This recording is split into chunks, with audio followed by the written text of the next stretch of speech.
Bien, vamos a ver una patología prácticamente letal, ¿no? En abdomen habíamos visto lo que es una pancreatitis, con una alta mortalidad. En tórax, la mediastinitis también, ¿no? Es una patología que tiene una alta mortalidad una vez que evoluciona, ¿no? Sobre todo cuando los pacientes llegan de forma tardía a una consulta. Y después vamos a ver la otra parte de esta clase, prácticamente un resumen de lo que es cirugía de tórax, y con eso estaríamos concluyendo la parte de tórax. Nos quedaría vascular y proctología, ¿no? Entonces, como han visto, no hemos podido pasar clases. Es más probable que suspendamos el examen para el final, ¿no? Al final de todos los exámenes nosotros programamos nuestro examen, ¿de acuerdo? Presi. Está bien, doctor. Sí, ¿verdad? Porque no alcanzamos. Podemos alcanzar si pasamos hoy día, mañana, miércoles, el jueves, el viernes, alcanzamos en realidad. Nos faltan 4 temas más, ¿no? Podemos alcanzar. Si prefieren, el sábado damos el examen también. Eso hablaré con mi curso internamente, doctor, y le informo. Ya, me avisan entonces, ¿de acuerdo? Ya, doctor, está Bien, bien. listo. Entonces, como les decía, vamos a ver esta parte de, de la mediastinitis, una patología muy letal en lo que es cirugía de tórax, ¿no? Es importante reconocer prácticamente en el inicio, que no es difícil. Tenemos que tomar en cuenta las causas que pueden originar la mediastinitis, y nosotros podemos, por ejemplo, en este caso, ¿no? Eh, diagnosticar y hacer el tratamiento respectivo. Pero cuando ya viene desarrollado la mediastinitis, ya con un desame pleural, con neumomediastino, etcétera, entonces ahí se nos hace difícil, ¿no? Son pacientes con un pronóstico reservado, como nosotros diríamos en cirugía, ¿no?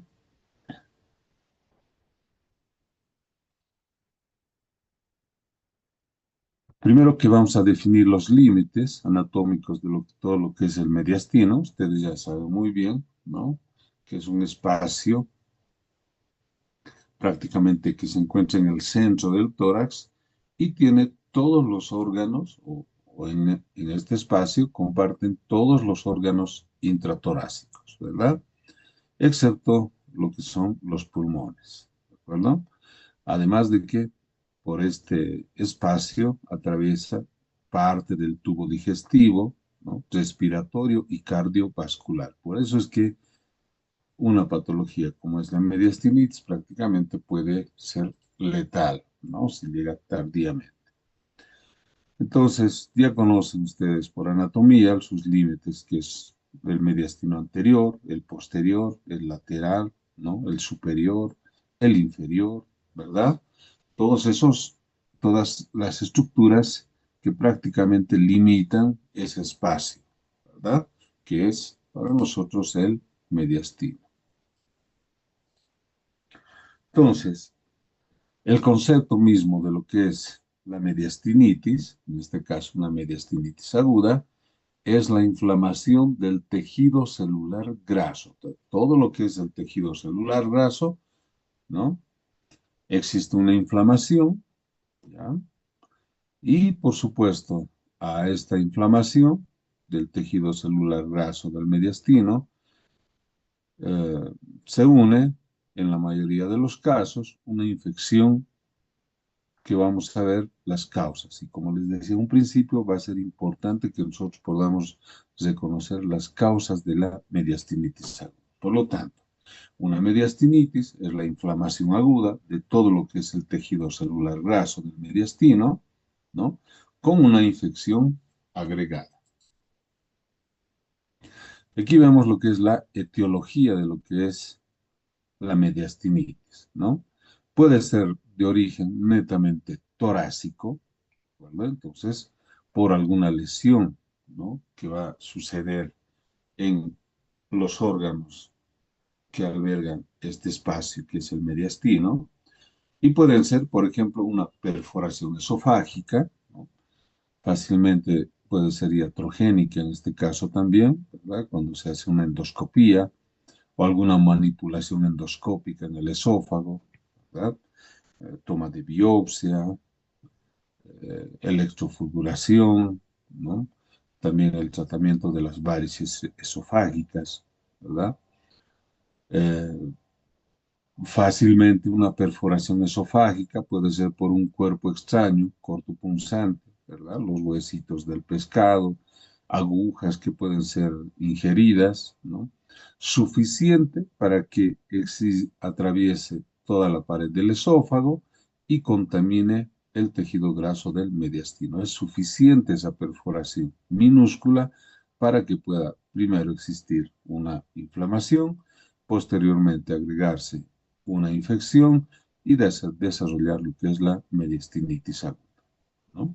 Vean que va a ser importante recabar el antecedente, ¿verdad?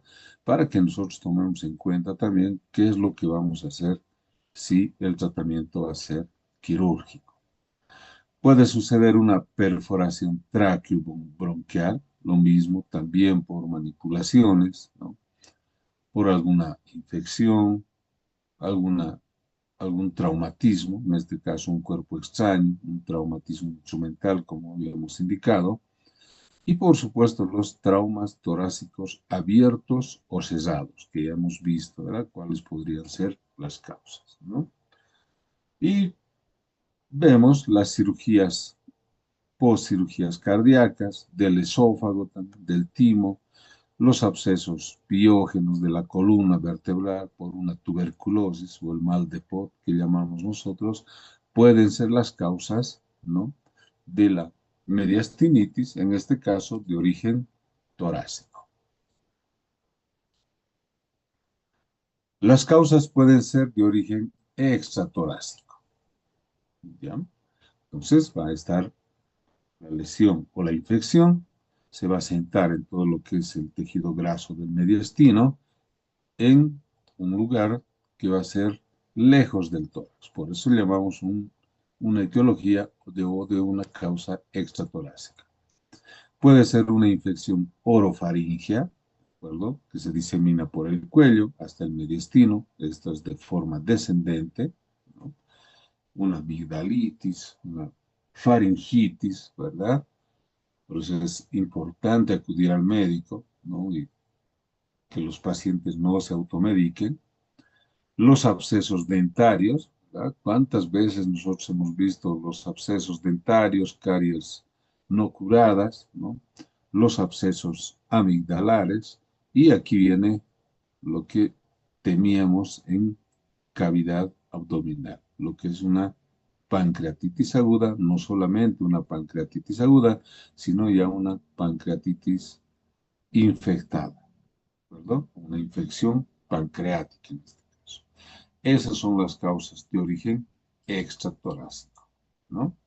Entonces, la principal causa es la angina de Ludwig, ¿verdad? La infección del segundo o tercer molar inferior, que por supuesto involucra todo lo que son los espacios sublingual y submaxilar, ¿de acuerdo? Como vemos nosotros en las imágenes, de esa forma, primero empieza un absceso de lo que es un absceso dentario y fácilmente va a ir diseminándose por el espacio faríngeo lateral al espacio retrofaríngeo, o lo que llamamos nosotros la vaina carotídea, y finalmente desciende hasta el mediastino, ¿de acuerdo?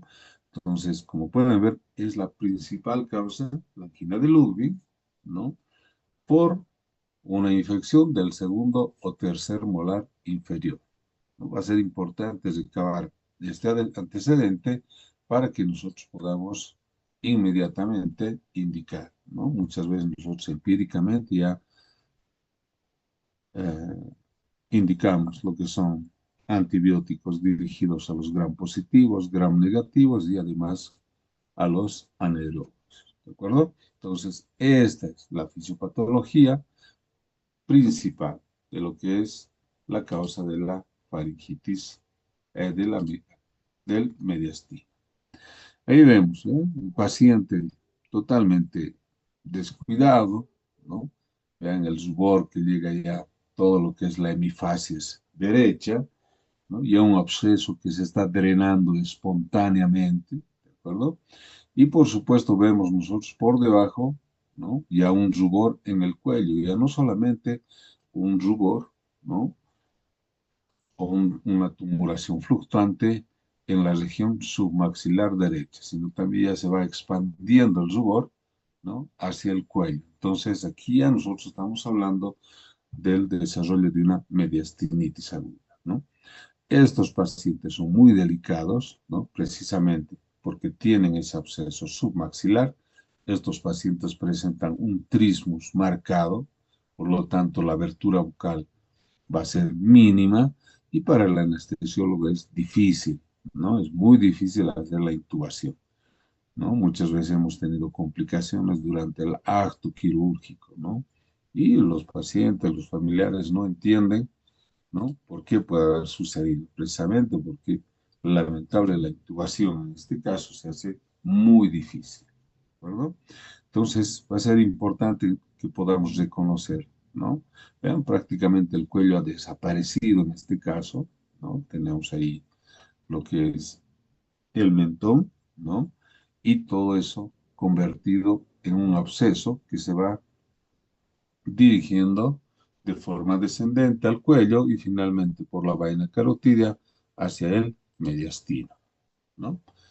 Entonces, nuestro diagnóstico, los síntomas son inespecíficos, siempre va a estar dirigido nuestra clínica a un choque séptico, ¿verdad? Por lo tanto, va a tener fiebre, un dolor retroesternal con o sin puntada, hace un hemitórax. El paciente puede presentar náuseas, disfagia, el trismo del cual les hablaba, y por supuesto va a evolucionar, como decíamos a un principio, a un choque séptico, ¿no? Este paciente va a estar totalmente delicado, ¿no? Entonces, a estos pacientes nosotros los hospitalizamos en terapia intensiva, porque es muy probable que de inicio estos pacientes necesitan una intubación, ¿no? Pero terapia generalmente recibe el paciente después de que por lo menos parcialmente se haya resuelto el cuadro clínico principal, ¿verdad? En este caso el absceso, ¿no? Hacer incisiones, que vamos a ver más adelante. Al examen físico, ¿no?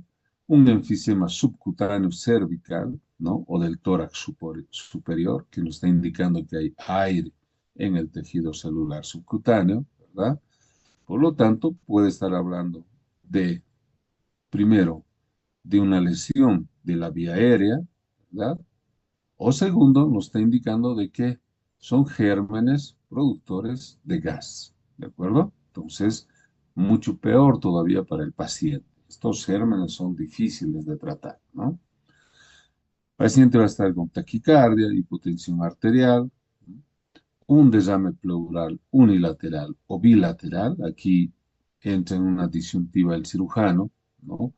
¿Cuál de los dos lados drenar o hacer el avenamiento pleural, ¿verdad? Porque puede ser bilateral el desame y no solamente un desame, sino ya un empiema pleural, ¿no? Entre los antecedentes puede ser un esfuerzo tusígeno, ¿verdad? Que puede provocar una lesión de la vía aérea superior y lo que habíamos indicado, ¿no? Traumatismos o instrumentación endoscópica y las infecciones orofaringeas no tratadas, ¿no? Como habíamos visto, el segundo y el tercer molar, ¿verdad? No tratados. Generalmente son la causa principal o cualquier otro absceso dentario, no siempre del segundo y tercer molar. El diagnóstico, después de esa clínica, que no son específicos, ¿verdad? Pero tenemos que tomar en cuenta la anamnesis, va a estar basado principalmente en una radiografía de tórax, ¿no? Una radiografía PA, vamos a solicitar, ¿verdad? Y después lo vamos a corroborar con una tomografía. Pero nosotros tenemos que saber leer nuestra radiografía, ¿verdad? Entonces, si ustedes ven, la silueta cardíaca prácticamente ha desaparecido en este caso, ¿no? El mediastino está totalmente ensanchado, ¿verdad? Está ensanchado el mediastino, ¿ya? Y para nosotros ya esta es una mediastinitis, ¿de acuerdo? En algunos casos podemos observar un neumomediastino o finalmente un nivel hidroaéreo, que nos está indicando que ya existe una gran acumulación de líquido, ¿no? Y que el tejido celular subcutáneo prácticamente sea el tejido celular graso de lo que es el mediastino prácticamente ha sido digerido, ¿no? En su totalidad, ¿no? En una radiografía raras veces vamos a ver. En esta otra radiografía, lo mismo. Vean, el mediastino prácticamente está ensanchado, ¿no? La silueta cardíaca se ha perdido, ¿no? Con los datos clínicos y los antecedentes que tiene el paciente. Entonces, podemos nosotros ya inmediatamente, ¿no? Definir que es una mediastinitis, ¿no? Del lado del hemitórax izquierdo, ¿vean? Aquí prácticamente el seno costodiafragmático, existe ya un velamiento, ¿verdad? Lo mismo en este otro paciente, existe un cierto velamiento, por eso les decía que tórax, leer una radiografía de tórax casi siempre es un poco más fácil, precisamente porque se puede comparar. Si vemos aquí en el lado derecho, el seno costodiafragmático está bien demarcado. En el lado izquierdo, prácticamente ha desaparecido, como en la imagen inferior, ¿verdad? Entonces, esos datos nos van a ayudar radiológicamente, principalmente el ensanchamiento del mediastino, podemos ver un neumomediastino o finalmente un nivel hidroaéreo, que nos está indicando que el tejido celular graso del mediastino prácticamente ha sido digerido, ¿no? Y además ya tenemos derrames en estos pacientes.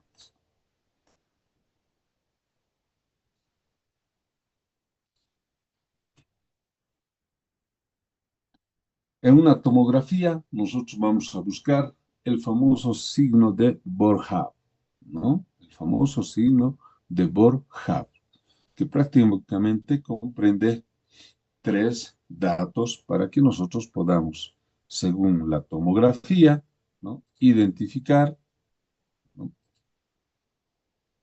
La lesión, la cantidad de líquido que está acumulando el mediastino, ¿no?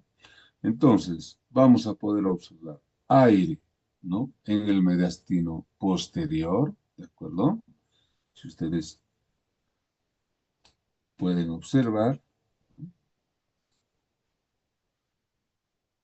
sigan ingresando a la clase, ya para vamos a terminar también.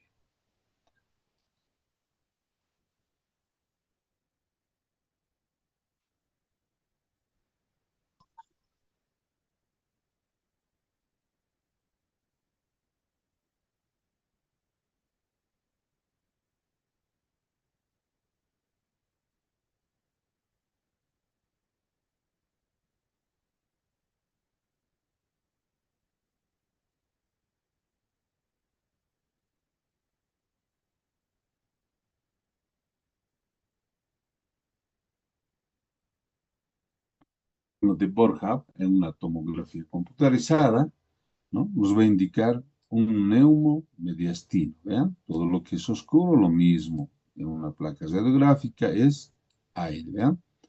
Hay que ser muy observativos, ¿no? Cuando uno está viendo una tomografía y especialmente si estamos presumiendo nosotros una mediastinitis, entonces tenemos que buscar primero en una radiografía simple, habíamos indicado el mediastino ensanchado, así,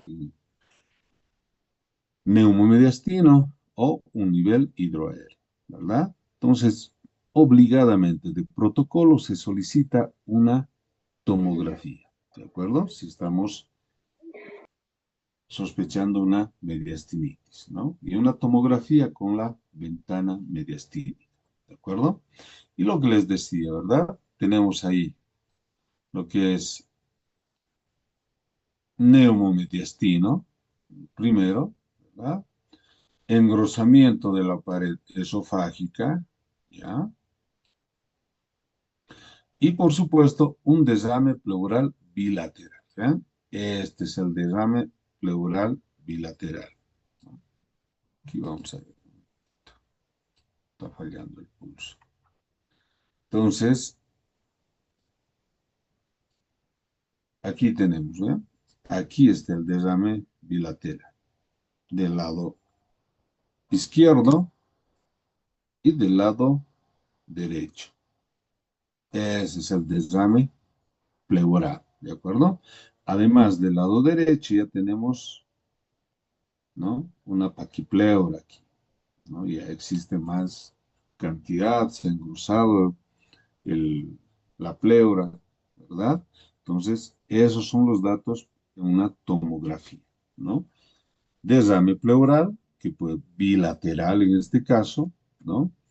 Los signos, el neumomediastino, ¿ya? Aire en el mediastino posterior y engrosamiento de la pared esofágica, ¿de acuerdo? Entonces son datos que nos están indicando, ¿no? Por una tomografía nosotros estamos corroborando ya, ¿verdad? Y ahora, ¿qué lado vamos a drenar? ¿No? Se dice que debemos drenar el lado con mayor cantidad de derrame pleural, ¿verdad? Entonces tendría que ser el lado izquierdo, pero también el derecho está importante. Entonces seguramente el cirujano va a definir, realizar, ¿no? Una o un avenamiento pleural ah, bilateral, ¿no? Va a ser el drenaje de los dos espacios pleurales, ¿no? Entonces, como ven, en la tomografía computarizada es el estudio de elección, ¿no? Y una vez que tenemos la radiografía, ¿no? Podemos inmediatamente, si nosotros ya estamos sospechando de una mediastinitis, inmediatamente nosotros podemos solicitar una tomografía, ¿de acuerdo? ¿Por qué? Porque nos va a dar unas imágenes más claras, los datos exactos para el acceso quirúrgico, lo que les decía, ¿verdad? El cirujano tiene que definir de qué lado va a drenar ahora el espacio pleural, ¿no?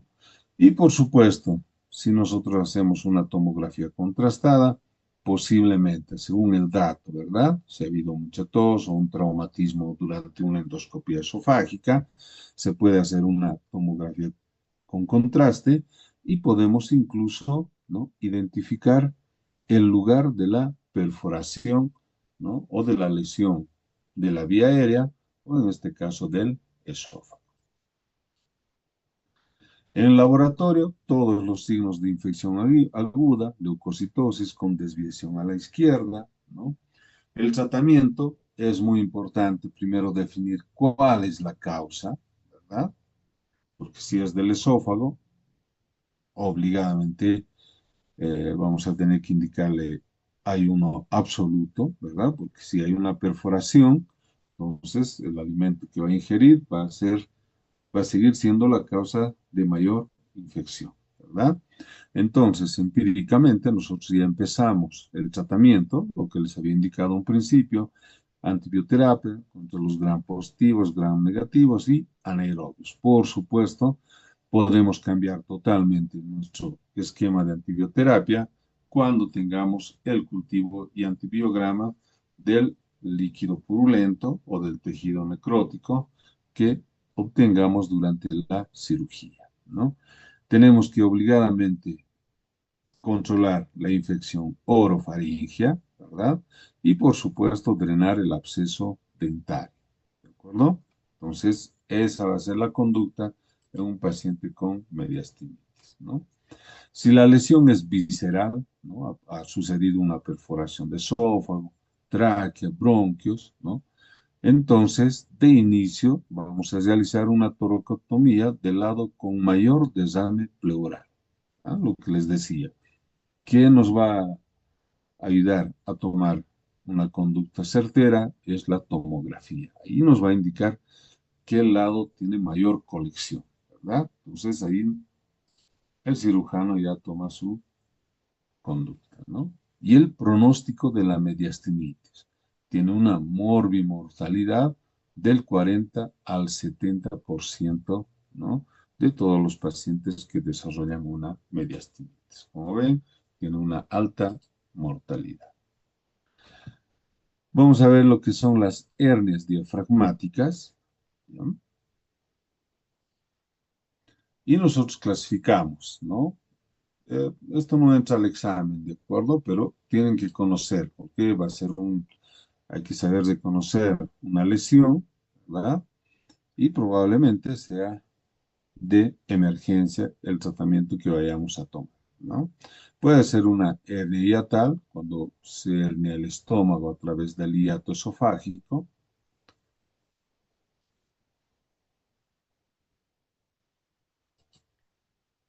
La hernia de Busch-Dallek, cuando es un defecto congénito por el cierre de la membrana pleuroperitoneal, ¿no? Generalmente es del lado izquierdo. La hernia de Morgagni y la hernia traumática, ¿no? Todas estas hernias, como es la de Morgagni, Busch-Dallek y la hiatal, son de tratamiento quirúrgico, pero de forma programada, lo que no sucede con la hernia traumática, ¿no? Entonces, una hernia hiatal, ¿vean? En una radiografía simple, ¿no? Cuando el paciente permanentemente presenta pirosis, ¿no? Dificultad a la deglución, malestar general, siempre en el hipogastrio, epigastrio. Entonces podemos solicitar una radiografía y lo que estamos viendo, un nivel aquí nosotros, ¿no? Un nivel, ¿no? Estamos viendo un nivel, ¿de acuerdo?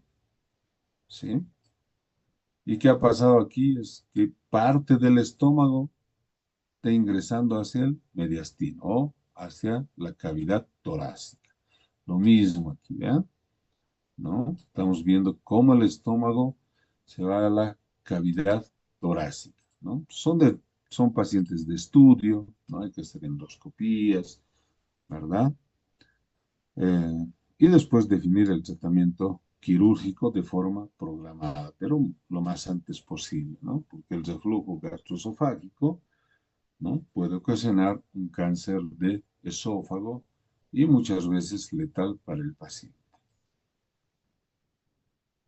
La hernia de hiato, de la misma forma, ¿ya? Como el estómago también ingresa todo lo que es el mediastino, lo pueden diagnosticar por una radiografía, solamente hay que tener más detalle en lo que uno ve y lo que solicita, por supuesto. Y, por supuesto, una tomografía, ¿no? Va a ser también importante para definir, ¿no? Nos va a dar un mapeo mucho más exacto cómo se desliza el estómago hacia la cavidad torácica, ¿verdad? Pero ustedes ya con unas simples placas radiográficas, ¿no? Un paciente que tiene permanentemente pirosis, ¿no? Malestar en epigastrio, ¿no? O retroesternal, entonces pueden ustedes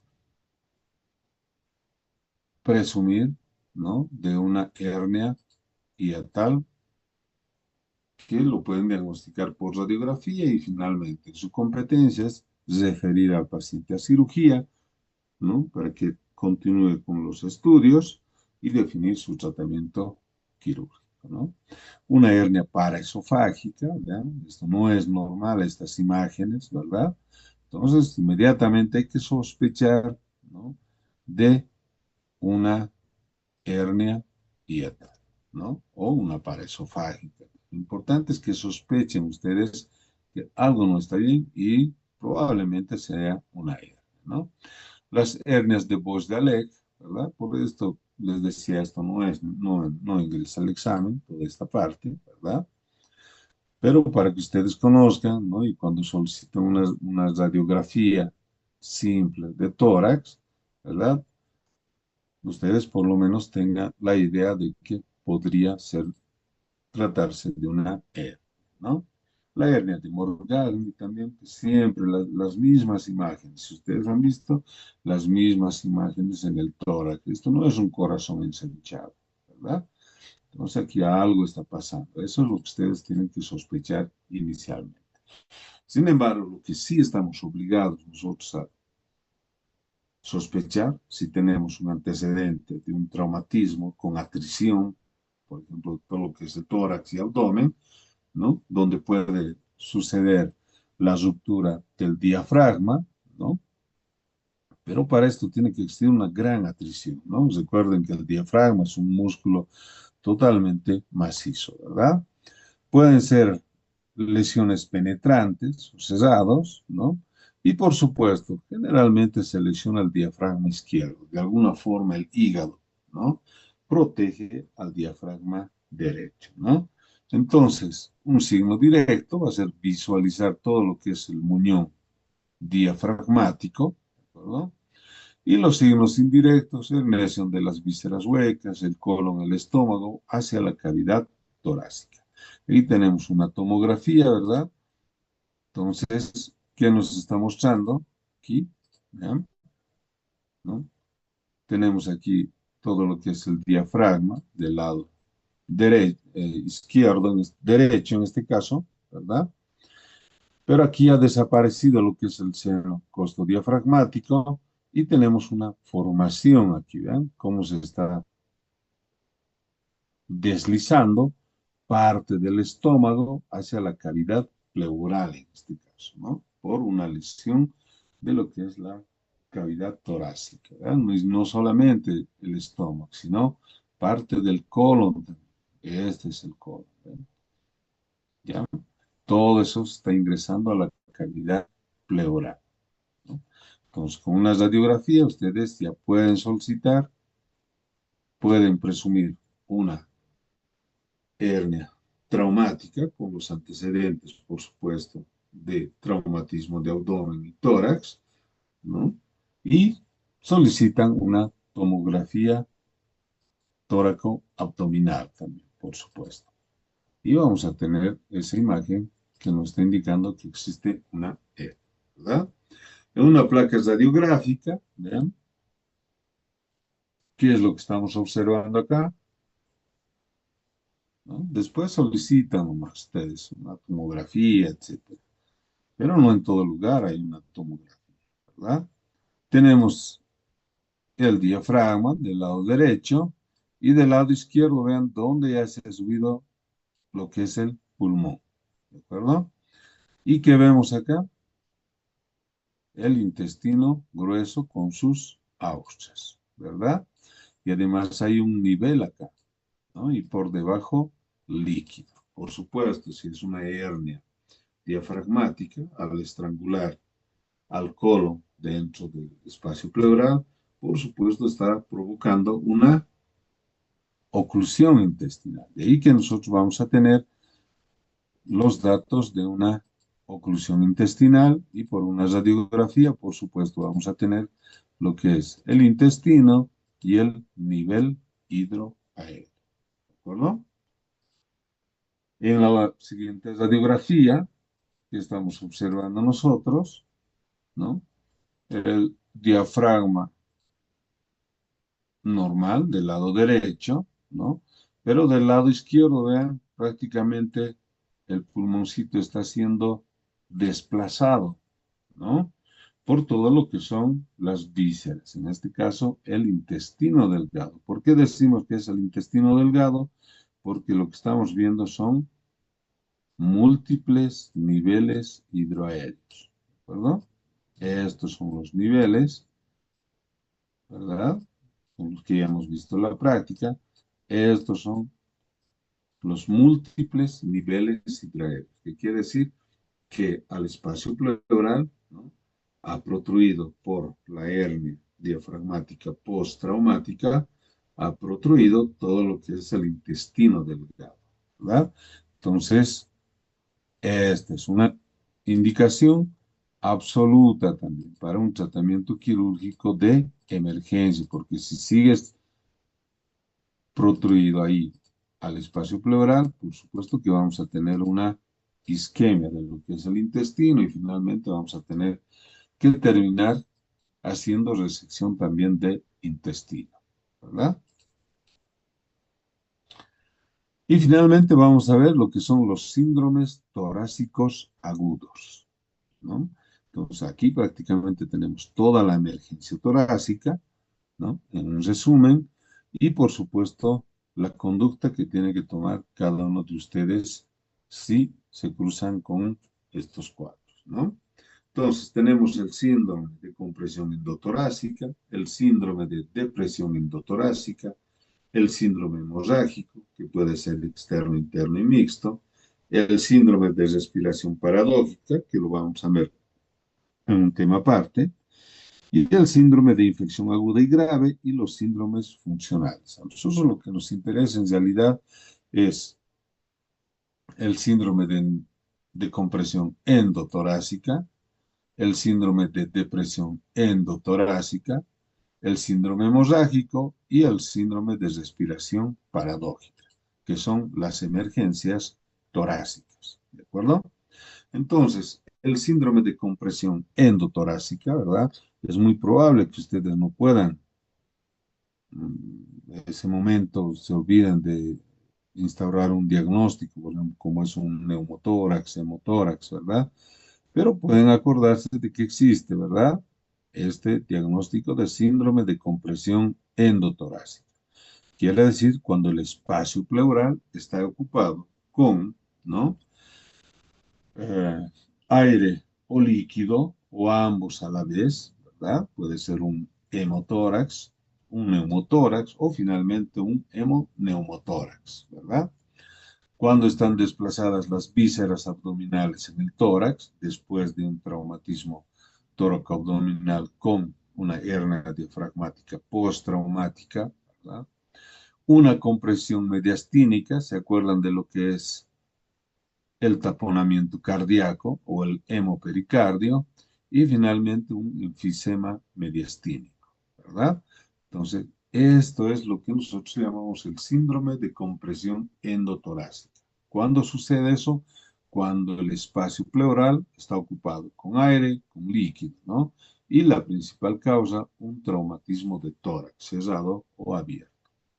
¿Cuál va a ser nuestro tratamiento? Por supuesto, si hay compresión, hay que descomprimir.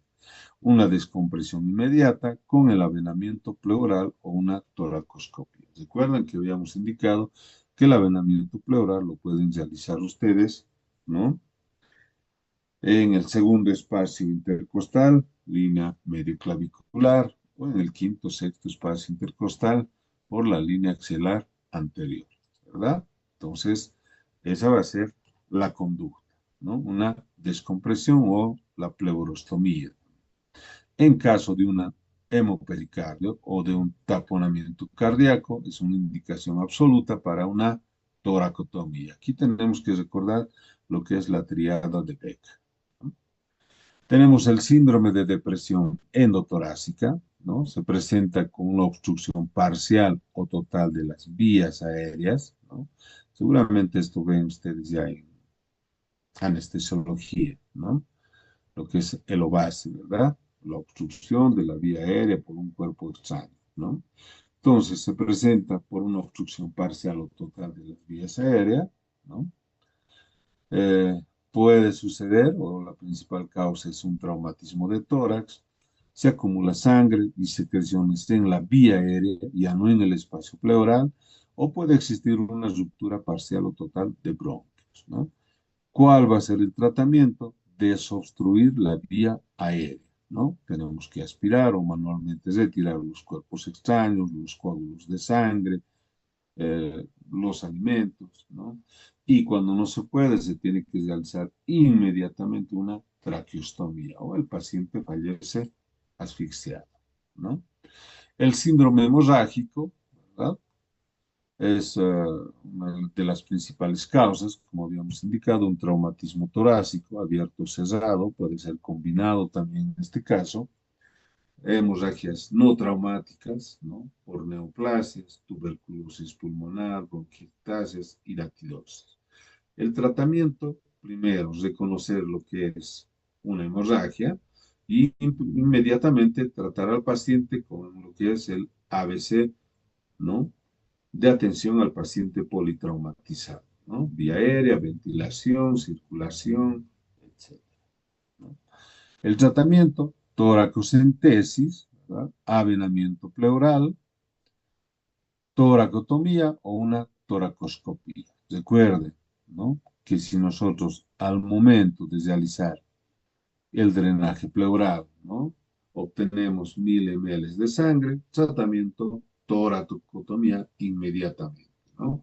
Si en las 2 o 4 horas tenemos 250 ml de sangre, entonces el tratamiento es quirúrgico, ¿de acuerdo?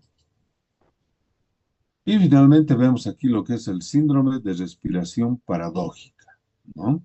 ¿Por qué se llama respiración paradójica? Precisamente porque una parte de la pared torácica se independiza del resto del tórax, ¿de acuerdo? Y esta zona es la que recibe el nombre de lo que es el tórax bolet, segmento parietal, móvil, ¿no? Tórax móvil y el diagnóstico más común es un tórax bolet, ¿no?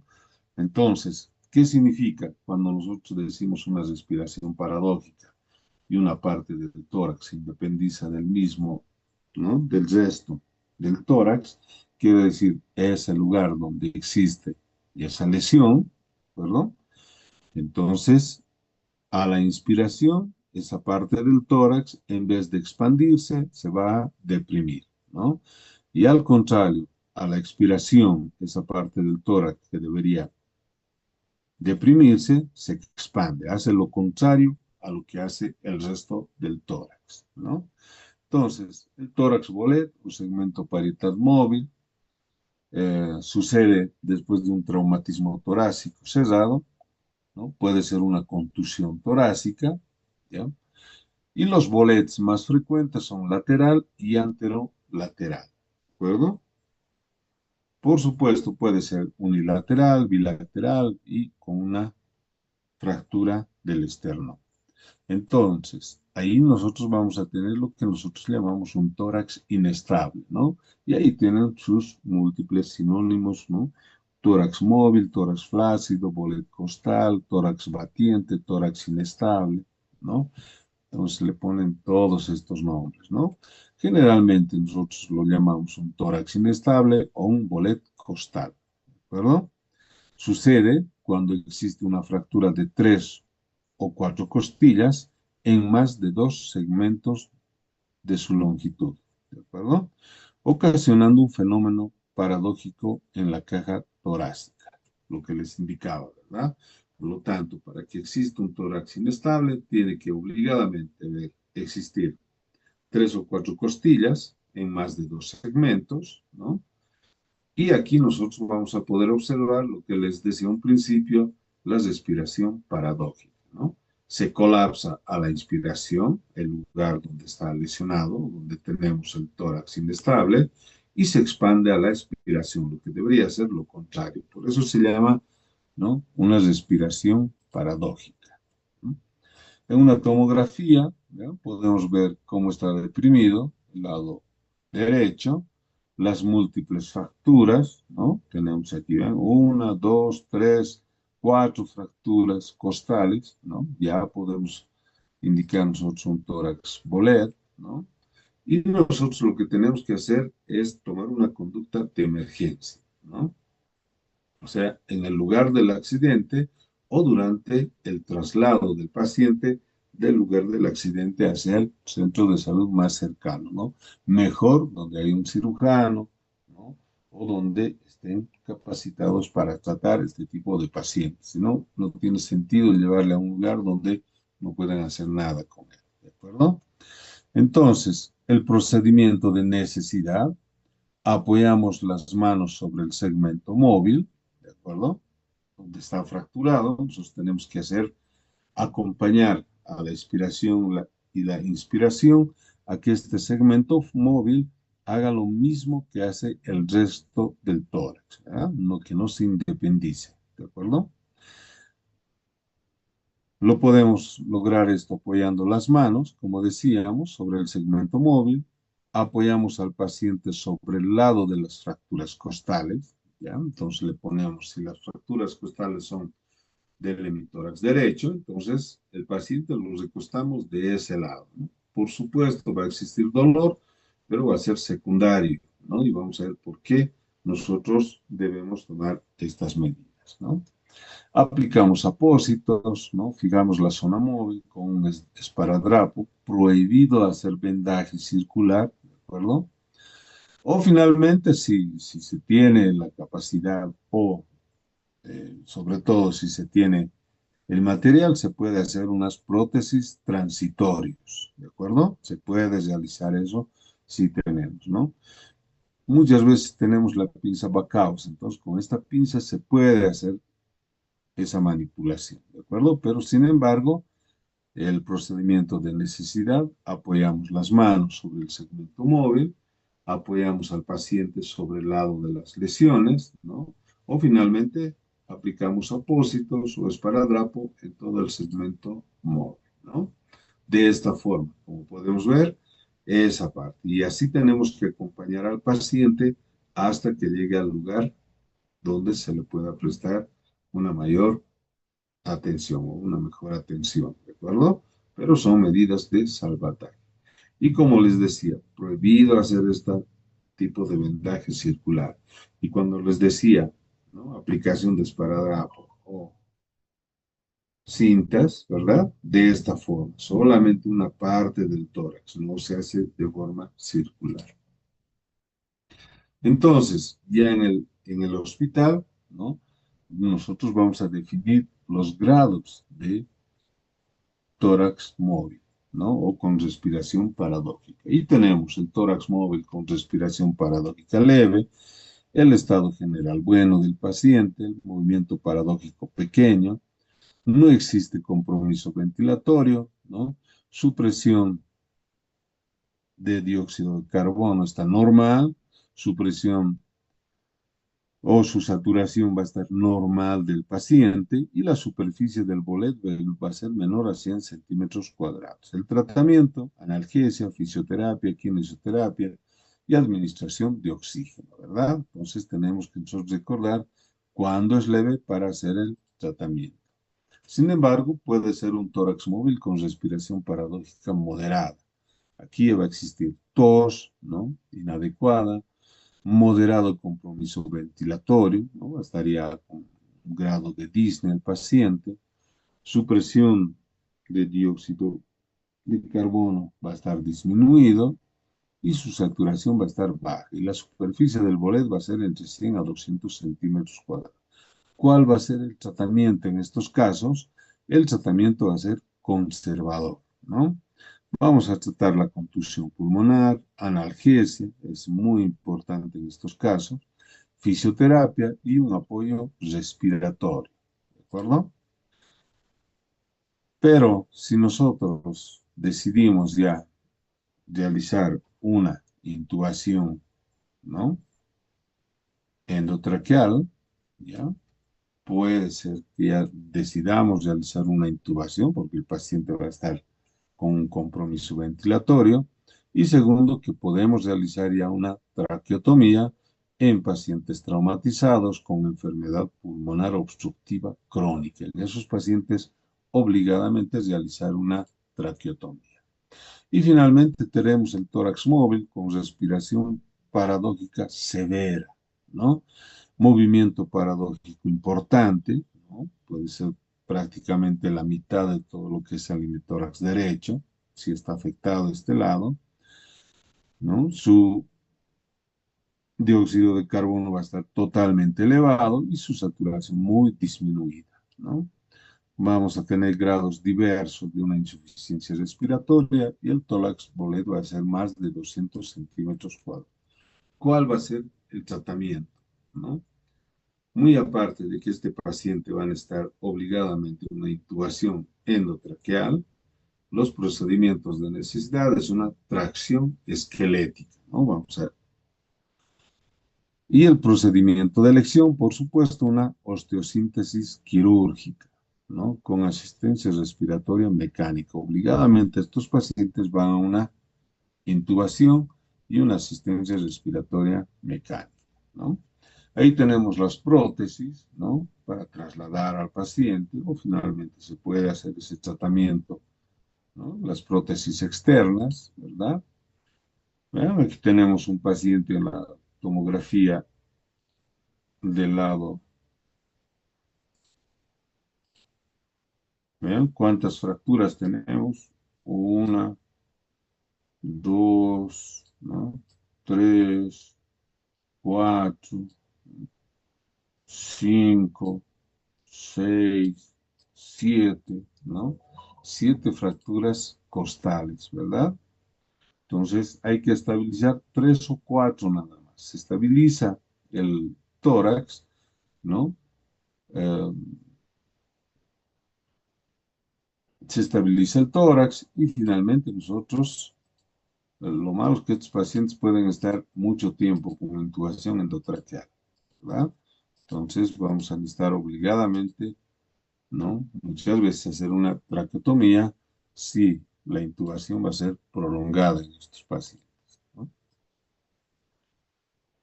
¿Tienen alguna pregunta? Bien, no hay más preguntas, entonces